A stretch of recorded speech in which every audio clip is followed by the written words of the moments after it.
Good morning. I'm Dr. Sanjay Jain, Associate Professor in Mathematics at SPC Government College, Ajmer. Today we are taking lecture on inventory theory. Earlier we had taken 5 lecture on inventory theory in which we introduce inventory, inventory control and 3 model without shortage. Today we are taking the model in which shortage exists.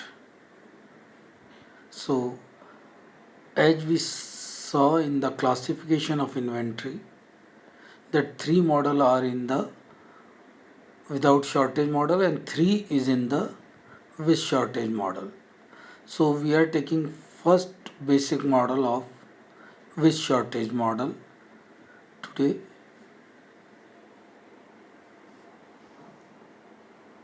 Okay. So, deterministic model with shortage EOQ model. We are giving here the name first ABC3 model, which we already studied. Today we are taking EOQ for second A, second B, second C, which are model with shortage. Okay. Some basic assumptions are given for the shortage model. What are these? यहाँ पर shortage वाले model develop करने के लिए, derive करने के लिए यहाँ भी हम पूर्व मॉडल की भांति EOQ निकालते हैं, कॉस्ट इक्वेशन निकालते हैं और मिनिमाइज कॉस्ट निकालते हैं. ओके. जो काम हम पुराने वाले मॉडल में कर रहे थे वो यहाँ भी कर रहे हैं. फ़र्क इतना है कि यहाँ शॉर्टेज अलाउड है और शॉर्टेज अलाउड होने के कारण जो हमारी कॉस्ट इक्वेशंस हैं या और इक्वेशंस हैं वो कैसे बनती है वो हमें इस मॉडल में समझना है. कुछ जो बेसिक एजम्पशन हम ले रहे हैं वो क्या होता है इसमें.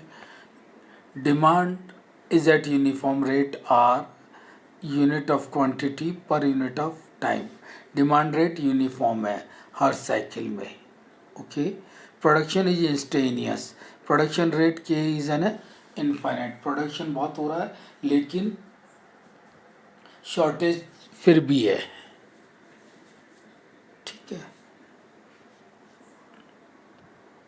किन कारणों से शॉर्टेज हो रही है वो अलग रीज़न है. यहाँ जो बेसिक एजम्पशन माना है हमने उत्पादन दर तात्क्षणिक अर्थात उत्पादन दर के जो है वो अनंत है.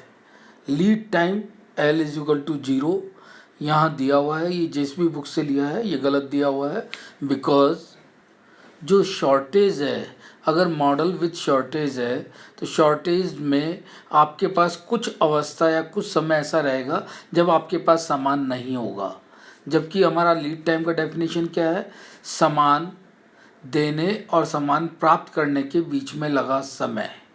अगर ये 0 है इसका मतलब ऑर्डर देते ही हमें सामान मिल गया और अगर ऐसी स्थिति है तो शॉर्टेज आनी ही नहीं चाहिए. तो ये शॉर्टेज के बिल्कुल विपरीत है. शॉर्टेज मॉडल में लीड टाइम 0 नहीं होना चाहिए. ओके. स्टोरेज कॉस्ट जो आपकी होल्डिंग कॉस्ट है जिसे हम पुराने मॉडल में भी C1 लेते थे यहाँ भी हम C1 ले रहे हैं. यहाँ पे शॉर्टेज कॉस्ट और एग्जिस्ट करेगी क्योंकि शॉर्टेज अलाउड मॉडल है इसलिए C2 भी हम यहाँ पे काम में लेंगे. सेटअप कॉस्ट C3 जैसा पिछले मॉडल में ले रहे थे यहाँ भी लेंगे. Okay. Shortage are allowed are and backlog. ये बड़ा इंपॉर्टेंट लाइन है कि शॉर्टेज अलाउड है. आपके मॉडल में शॉर्टेज हो सकती है जैसा हम लेके चल रहे हैं with shortage. And are backlogged.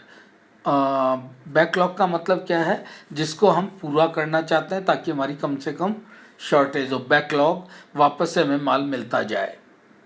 Okay. तो बहुत कम समय शॉर्टेज रहे ताकि हमें कोई नुकसान ना हो. total demand per production run of fixed time interval is Q। स्थिर समय अंतराल T की प्रति उत्पादन चक्र में कुल मांग हमारी कैपिटल Q है। ये हमारा बेसिक एज्यूम्पशन था इस मॉडल का, मॉडल विद शॉर्टेज के। और इसके आगे हम चलते हैं, क्या क्या हमारा मॉडल में होगा, कैसा होगा। इस पेज पे आने से पहले मैं एक बार आपको मॉडल का डिज़ाइन दिखाना चाहता हूँ कि क्या होता है हमारे पास, किस तरीके से हम काम करेंगे, किस तरह की सिचुएशन आएगी प्रैक्टिकल में। Yes, this is the main model of shortage. हमारे पास ओ से लेके पी बिंदु तक टोटल, चूँकि प्रोडक्शन इनफाइनाइट है तो टोटल प्रोडक्शन तो क्यू है। यहाँ आप देख होंगे क्यू ओरिजिन लाइन से नीचे से ले रहे हैं हम। ओके, टोटल प्रोडक्शन क्यू है, हमें जेड प्रोडक्शन मिल रहा है जो ओ से पी तक है। और जेड प्रोडक्शन को जब हम सेल आउट में डाल रहे हैं तो ए बिंदु पे आके ख़त्म हो रहा है, और ए बिंदु से लेके सी बिंदु तक आते आते हमारे पास शॉर्टेज हो रही है। सी पे हमें फिर पूरा क्यू मिल जाता है। ये जो पूरा क्यू मिल रहा है सी पे हमें, ये फिर अगले स्टेप में जाते जाते किसी एक बिंदु पे ख़त्म होगा। जो शॉर्टेज है वो हमने रेड लाइन मार्क की हुई है। सो इनिशियली हमारे पास क्यू इन्वेंट्री की डिमांड है, जेड अवेलेबल है, जेड से हम जब बेचना शुरू कर रहे हैं ए बिंदु पे आके जीरो हो जाती है। ये साइकिल हमारा T1 है जब तक हमारे पास स्टॉक है। और सेकंड जो है हमारा A to B तक वाला है, जहां हमारे पास शॉर्टेज है, सामान वो नहीं है अवेलेबल। ठीक है, तो ये मॉडल हमारा शो करता है शॉर्टेज वाले मॉडल को। इसमें दो ट्राइंगल हमारे एक साइकिल में काम में आ रहे हैं। ओ से लेके बी तक एक साइकिल है जिसमें विदाउट शॉर्टेज भी रह रहा है मॉडल और विद शॉर्टेज भी रह रहा है मॉडल। तो दो तरह के अपोजिट ट्राइंगल हमें मिल रहे हैं यहाँ पे, जिनको हम काम में लेके आगे फॉर्मूला डेराइव करने में किस तरीके से लेंगे वो अलग बात है। ओ से ए तक T1 टाइम है जब तक आपके पास फुल इन्वेंट्री है, और ए से बी तक आपके पास इन्वेंट्री नहीं होने से शॉर्टेज है। ओके, ये हमारा मेन मॉडल था जिस समय पे कैसे होगा। टोटल हमारी क्यू है, जेड ये हमारा ओ लाइन से ऊपर वाला है। ठीक है, तो यहाँ जब आप देखेंगे बी सी, ये कितना हो जाएगा, टोटल क्यू है, ओ पी जेड है, तो बी सी कितना होगा, total minus O P, that is Q minus Z. तो क्यू माइनस जेड टाइम तक इन्वेंट्री तक आपका इन्वेंट्री लेवल नहीं रहेगा, जिससे शॉर्टेज रहेगी, और फिर आपको वापस पूरा क्यू मिलेगा, फिर आप आगे ऐसी साइकिल चलेंगी। तो ये हमारा बेसिक मॉडल शॉर्टेज का है। अब हम वापस हमारे इस पे आ रहे हैं, मॉडल डेराइव पे। माना एक चक्र का समय अंतराल T, यहाँ एक बड़ी इंपॉर्टेंट बात है, अचर है। ये अचर आगे हमारे बहुत जगह काम देगा, इसलिए इस पे ज़रूर हाईलाइट करें आप। माना एक चक्र का समय अंतराल T कौन कौन सा मिलके बन रहा है, T यहाँ पर O से लेके A और A से लेके B तक का समय टोटल T है ये। Okay, so that is interval same है, इसलिए इसको हमने फिक्स लिया है। ओके, तो इस चक्र में प्रारंभ में तालिका स्तर मान लिया जेड है, इनिशियल ओ बिंदु से हमें जेड मिलता है। माना समय T0 पश्चात तालिका का स्तर शून्य हो जाता है। T0 समय के बाद तालिका का स्तर शून्य हो जाता है, तो जो हमारी T1 की वैल्यू है वो कितनी हो जाएगी, आपके पास माल रहता है जेड, डिमांड है आपकी आर, तो ये हो जाएगा T1 is equal to Z upon R. यहाँ पर शेष अंतराल कितना बचेगा, टोटल टाइम हम T मान रहे हैं, T1 समय हमने डिफाइन कर दिया, तो बाकी कितना समय बचा हमारा T-1, जहाँ पर शॉर्टेज है। T1 तक तो हमारे पास माल अवेलेबल है, शॉर्टेज नहीं है, जो किसके बराबर हो जाएगा, जेड अपॉन आर के। जेड क्वांटिटी अवेलेबल है, आर आपकी डिमांड है, जेड से छोटी। शेष जो टाइम आपका बचा, टोटल टाइम T था तो T-T1 बचेगा, T1 ऑलरेडी हो चुका है, तो T-T1 में आपके पास कमी आती है, यानी कि शॉर्टेज रहती है। तो वो शॉर्टेज क्या होता है, कहाँ से कहाँ तक जाती है, क्योंकि शॉर्टेज है इसलिए जीरो से नीचे वाली डायरेक्शन में जाएगी, जो कितना है Q माइनस जेड तक जाती है। ओके, तो इस जगह आपका T बराबर क्या हो जाएगा, कैपिटल Q अपॉन R या Q बराबर RT। ओके, जो कि पूर्णतः ज्ञात है, क्योंकि Q भी पता है आपको, T भी पता है, फिक्स है, दोनों चीज़ें पता है, इसलिए ये हमको नोन है।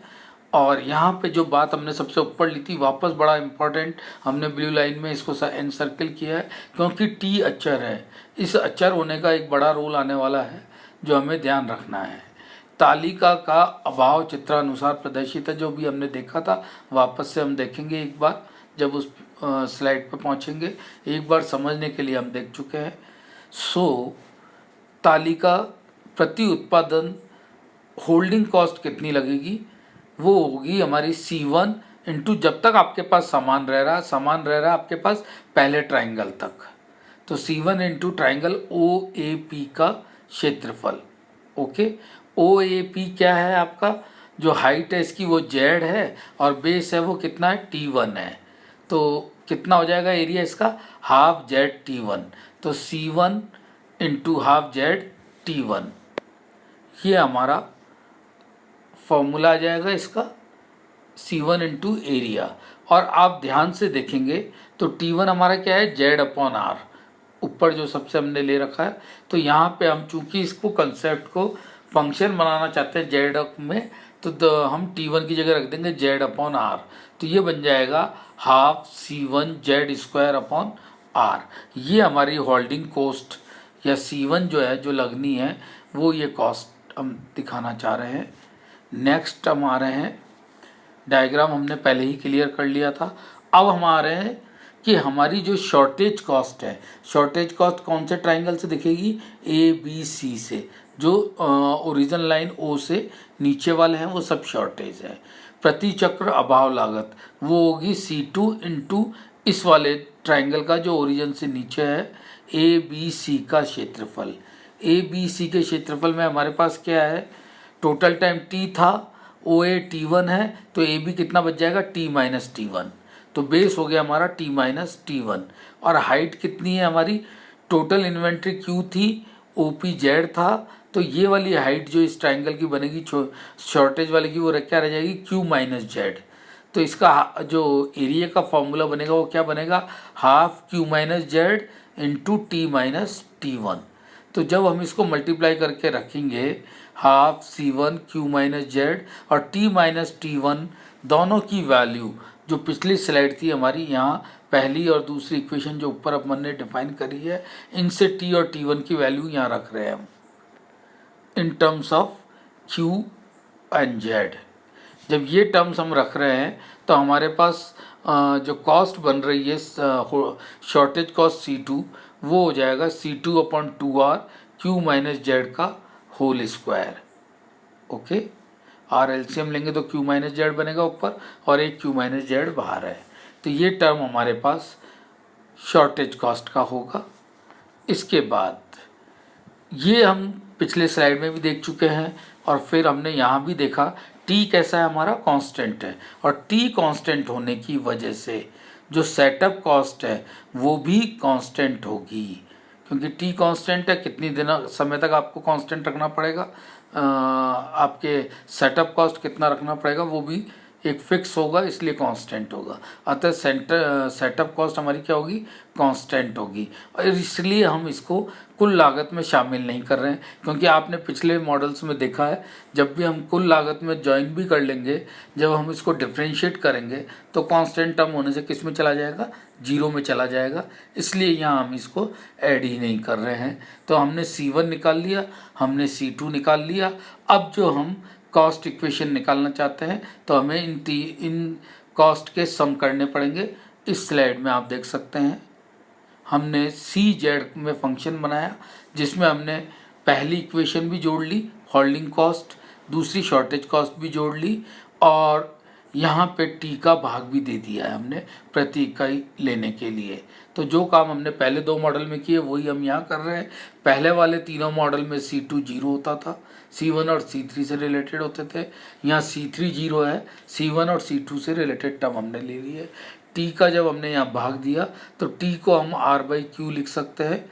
तो ये हमने टी की जगह वैल्यू सब्स्टिट्यूट कर दी, उससे CZ बराबर हमारी ये इक्वेशन आ गई, जिसको हम लागत समीकरण कहते हैं, जिसको हमने ब्लू लाइन से रेक्टेंगल शेप में दिखाया है। ये लागत समीकरण का इक्वेशन आ गया। आगे वही मेथड है जो हमने पहले काम में लिए थे, डिफरेंशियल कैलकुलस मेथड हम काम में ले रहे हैं। हम पहला डिफरेंशिएशन इस पे लगाएंगे, dc/dz को 0 करते हैं तो हमारे पास जो z की वैल्यू है वो आती है C2q/C1 + C2, और q को हमने वापस यहाँ RT रख दिया, तो जो z निकल के आया वो C2RT/C1 + C2 होगा। ठीक है, लेकिन यहाँ से हम बता नहीं पा रहे कि ये ऑप्टिमल है या नहीं है। इस पे C1 + C2 + C3 न्यूनतम होता है या नहीं होता है, हमें नहीं पता है EQ बनने के लिए। तो हम इसका सेकंड डिफरेंशिएशन निकाल रहे हैं, d2c/dz², और जब हमने उसको निकाला तो C1 + C2/Q आ रहा है, जो कि सभी पॉजिटिव है, इसलिए ये धनात्मक होगा। और इसके धनात्मक होने का मतलब जो वैल्यू हमारी यहाँ से Z से Q C1 C2 में आ रही है वो कैसी है, न्यूनतम है। इसलिए हम इस Z को Z* या EOQ या न्यूनतम Z कह सकते हैं। इसलिए हमारा जो मेन फार्मूला Z EOQ का बनेगा वो EOQ बराबर Z* = C2RT/C1 + C2 होगा। यहाँ पे C2 की जगह C लिखा हुआ है, ये बुक का प्रिंटिंग मिस्टेक है, C2 आना चाहिए इस जगह फॉर्मूले में, C2RT/C1 + C2, ओके, जिसको हम ऑप्टिमम ऑर्डर लेवल या EOQ कहते हैं। तो ये EOQ हमने शॉर्टेज मॉडल का निकाला। इसके बाद हम यहाँ पर मिनिमम कॉस्ट निकालना चाहते हैं, और मिनिमम कॉस्ट के लिए हमें पता है कि जो कॉस्ट इक्वेशन है उसमें हम ये Q* सब्स्टिट्यूट कर देते हैं पूरी इक्वेशन में, जैसा हमने पहले मॉडल में किया है। तो यहाँ भी हम C मिनिमम की जो कॉस्ट इक्वेशन है उसमें सब जगह Q की जगह Q* रख रहे हैं। तो हमारे पास C मिनिमम की वैल्यू आ रही है C1 C2 RT/2C1 + C2। ये हमारी न्यूनतम लागत होगी, जिसे हमने ब्लू रेक्टेंगल से मार्क किया हुआ है। यहाँ पे आप देखें जो डिनोमिनेटर में टर्म आ रही है C1 + C2 और न्यूमरेटर में प्रोडक्ट आ रहा है C1 C2। अगर यदि हम ये माने कि C1 0 नहीं है और C1 + C2 का सम अगर C2 से बड़ा है, C1 0 नहीं है तो C1 + C2 का सम बड़ा होगा C2 से, क्योंकि वो पॉजिटिव टर्म होगा, C1 0 नहीं है। तो इस कारण से जो समीकरण 6 है हमारी, उससे क्या मिलेगा, Z Q, और Z Q होने से ही आपका ये मॉडल शॉर्टेज का बनेगा। यानी कि आपको जो Z डिमांड है वो Q से कम है, इसीलिए Z लेवल तक बेचने तक आपके पास सामान रहेगा, और बाकी उसके बाद Q - Z तक शॉर्टेज है। ओके, तो यहाँ पे तालिका का स्तर अभाव हेतु मॉडल के लिए कुल मांग Q से कम रखा जाता है। ठीक है, एक न्यूमेरिकल हम यहाँ ले रहे हैं। एक ठेकेदार द्वारा एक ट्रक निर्माता को 25 डीजल इंजन की प्रतिदिन सप्लाई करनी होती है। पर डे का डाटा दे रहा है ये पहली लाइन में। दूसरी लाइन में क्या कह रहा है, अनुबंध में यदि सप्लाई निर्धारित तिथि तक नहीं करता है तो 10 रुपये प्रति डीजल इंजन के पर उसको दंड भी देना पड़ता है। यहाँ दंड से मतलब क्या है कि आपके पास अगर आप नहीं दे पा रहे हो तो वहाँ शॉर्टेज हो गई है, और शॉर्टेज में जो आपको पेनल्टी या सामान नहीं होने पे जो प्रॉफिट नहीं होता वो भी लॉस होता है, और पेनल्टी भी एक शेप में लॉस है। वो आपको बता रहे हैं कि वो आपको 10 रुपये प्रति इंजन देना पड़ रहा है आपको, और जो आपकी संचयन लागत है वो 16 रुपये प्रति माह है। उत्पादन प्रक्रिया इस प्रकार है कि प्रत्येक माह में कितने दिवस ले रहे हो आप, 30-31 नहीं ले रहे हैं, वह कार्यशालाओं से प्राप्त इंजन प्राप्त करता तथा सभी इंजन डिलीवरी के लिए 1 माह पश्चात किसी भी समय उपलब्ध है। 1 माह तक तो बन के उनके पास इकट्ठे होंगे, स्टोरेज होंगे, उसके बाद उपलब्ध होंगे। प्रत्येक माह के प्रारंभ में उनकी तालिका क्या होनी चाहिए इनिशियल पे, ओके। वही जेड स्टार कितना रखना चाहिए। यहाँ C1 आपको दिया हुआ था 15, जिसको आप चेंज करेंगे, क्या था आपका 30 दिन का महीना है तो प्रतिदिन निकालने के लिए 30 का भाग दोगे, प्रतिदिन था उसको महीने में बदलने के लिए। सो ये आपका 15/30 यानी कि आधा रुपये प्रतिदिन हो गया। C2 10 रुपये प्रतिदिन दिया हुआ है, T आपको 30 दे रखा है और डिमांड R = 20 दे रखी है आपको प्रतिदिन। तो ये सारी चीज़ें हम फार्मूले में सब्स्टिट्यूट कर रहे हैं। बहुत सिंपल फार्मूला है, Z* = RT C2/C1 + C2। ये सारी वैल्यू रखने पे ये आ रहा है 712 इंजन। तो ये इंजन आपको आपके स्टॉक में Z* वाली वैल्यू है वो आपको रखने होंगे, तब आपका मॉडल वर्किंग होगा। तो ये इस तरह से न्यूमेरिकल में हम वैल्यू रख के निकाल सकते हैं। शॉर्टेज आपको समझ में आ गया होगा, यहाँ दंड की फॉर्म में दी हुई है तो हमें उसको समझना है। तो इस तरीके से आज हमने शॉर्टेज वाला पहला मॉडल लिया है, और जैसे हमने विदाउट शॉर्टेज वाले मॉडल लिए थे 3, 1, 2, 3, वैसे ही यहाँ भी 3 मॉडल हैं 1, 2, 3। मैंने पहला आपको पूरा एक्सप्लेन कर दिया है। अब 2 और 3 और उनसे रिलेटेड क्वेश्चंस का मैं आपको PDF फाइल पोस्ट कर दूंगा, जिससे आप इसी की भांति उनको भी सॉल्व कर सके और अपना सिलेबस जल्दी हो सके। फिर भी कोई दिक्कत है तो आप मुझे लिख सकते हैं इसी पे व्हाट्सएप पे। तो इस तरीके से नेक्स्ट टर्न पे मैं आपको PDF और भेजूंगा एक, जिसमें बचे हुए मॉडल का डिटेल PDF में दिया हुआ होगा, जिनको आप अपने लेवल पे सॉल्व कर लें इसी के भांति, ओके। फिर उसके बाद मैं उसी पैटर्न पे एक आपको प्रोबेबिलिस्टिक मॉडल बताऊंगा और उस प्रोबेबिलिस्टिक मॉडल पे बाकी मॉडल आपको करने होंगे, ठीक है। ये आपके लिए होमवर्क असाइनमेंट भी रहेंगे। तो आज के लिए इतना ही।